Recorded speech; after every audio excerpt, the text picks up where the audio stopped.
A book named The Secret, A Treasure Hunt was published in America in 1982.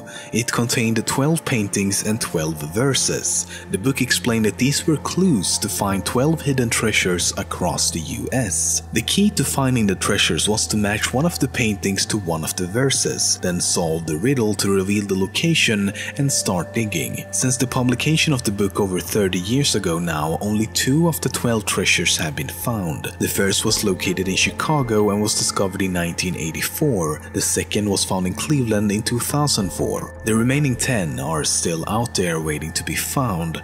All you have to do is solve the riddles. You can't really make a video about unsolved mysteries without covering some of the greatest mysteries of them all: UFOs. One of the most well-documented or at least observed cases is the phenomenon called Hessdalen Lights in Norway. Å, fy fader! Jeg filmer det! Jeg har det på tape! Jeg har det her! Å, dæven! The seemingly floating lights in the sky have been observed by hundreds of people, and sightings have been reported since at least the early 19th century. Theories include ionized dust, ball lightning, combustible particles, and, of course, aliens.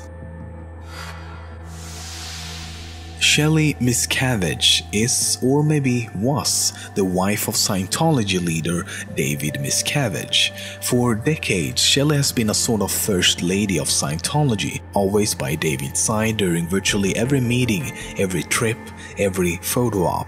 Sometime in 2007, she, for unknown reasons, decided to carry out a few executive decisions without David's okay. In August that year, after attending her father's funeral, she vanished without a trace. The Church of Scientology denies that she's missing and states that she's working for the church out of the public eye, though they refuse to reveal her current location to both the public and her close friends. Former members have said that when they asked about her, their questions were quickly ignored or otherwise avoided. A missing persons report was filed in 2013, but it was quickly closed and classified as unfounded. Shelley Miscavige haven't been seen or heard of for over 7 years now. In 1949, geologist Vadim Kolpakov set off on an expedition to Siberia. While wandering through the wilderness, he found something he could not explain: an enormous crater the size of a 25-story building, now known as the Potomsky Crater. Up close, it looked like a volcano, but there haven't been any known volcanoes in the area for at least a few million years, and later research reveals that the crater was formed only around 300 years ago. It's also been speculated to be other things, such as a meteorite, a deep gas breakout, the obligatory alien or crashed UFO theory, and the list goes on. What or who could have given rise to the crater has yet to be discovered. The Voynich manuscript. It's believed to be from the early 15th century and was purchased in 1912 by a man named Wilfrid Michael Voynich. It's a codex consisting of around 240 pages, handwritten in a language which, after countless attempts, no one has been able to decipher. This has led many to speculate about its origin, author, and the meaning of its content. The text uses an alphabet of between 20 to 30 letters, but what's strange is that there are practically no words with fewer than 2 letters or more than 10. The whole text seemed to be quite repetitive as well, with some words appearing up to 3 times in a row, and some letters being found in the majority of the words throughout. This, along with other aspects that makes it quite different from other European languages, has led many to believe it might actually just be nonsense. Then again, why would someone go through the trouble of writing a whole 240 pages, including these quite elaborate graphics, if it doesn't actually mean anything? In 1900, only living souls on this small Scottish island were 3 lighthouse keepers named Thomas Marshall, James Duckett and William MacArthur. The day after Christmas, a supply ship arrived at the island, but to the crew's surprise, there were no one at the dock waiting for them. They tried blowing the ship's horn and sent up a flare, but there was still no activity on the island. They eventually went to investigate. As they climbed the stairs leading up to the lighthouse, they noticed that 2 of the 3 waterproof jackets, usually kept in the hall, were missing. Reaching the kitchen, they found the remains of a meal and a chair laying on the floor as if someone had left in a hurry. But, most importantly, the lighthouse keepers were nowhere to be found. A further investigation also revealed the strange final entries in the lighthouse log. On the 12th of December, Thomas Marshall wrote of extreme winds, worse than anything he had experienced before. He also noted that James Duckett, the principal keeper, had been very quiet, and that the 3rd assistant William MacArthur had been crying. What's strange about the final remark was that William MacArthur was a seasoned mariner and was known on the Scottish mainland as a real tough guy. Why would he be crying about a storm? Log entries on the 13th of December stated that the storm was still raging and that they had all been praying. But why would these experienced lighthouse keepers inside a brand new lighthouse be praying for a storm to stop? They should have been perfectly safe, and they should by all means have known that. But even more peculiar is that there were no reported storms in the area during this time period. In fact, the weather was calm. The final log entry was made on the 15th. It simply reads, "Storm ended, sea calm, God is over all." The most accepted theory is that all 3 men were somehow swallowed by the sea, never to be seen again.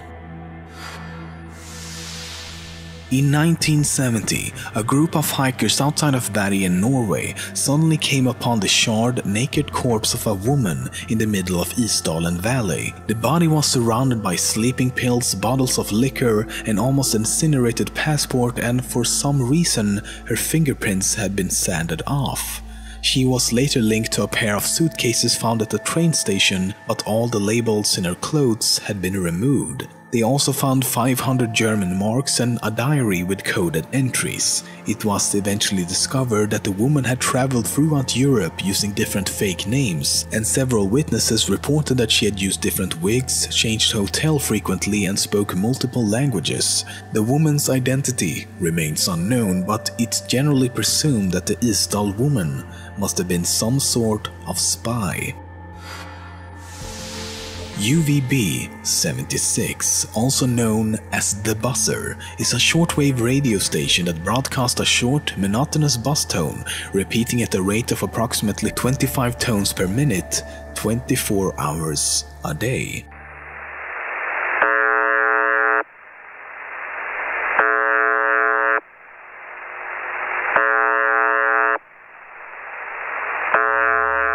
It's been active since at least 1982, when the first reports were made of a station on this frequency, and on rare occasions the buzzer signal is interrupted by a coded voice transmission in Russian.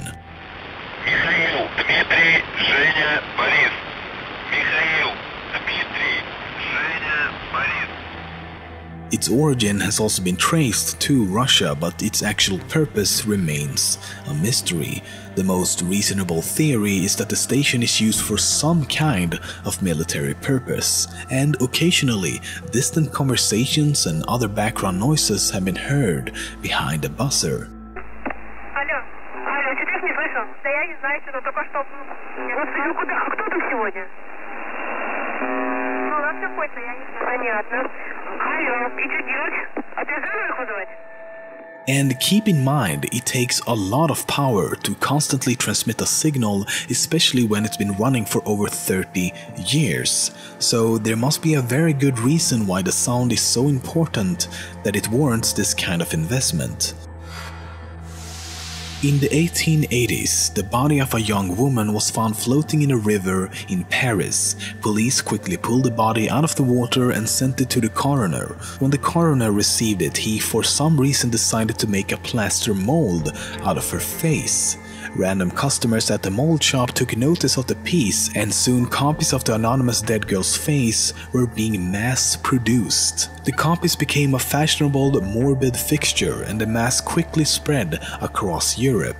Fast forward a couple of decades and a Norwegian toy maker decides to create the world's first CPR test dummy.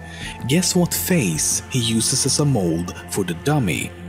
Yeah, because why the fuck not? Every single one of those CPR dummies manufactured since has had her face, which means that if you've ever had to take CPR training, you have wrapped your lips around the mouth of a 130-year-old dead girl, who by the way was no more than 16 years old when she died. To this day, nobody has any idea who she was.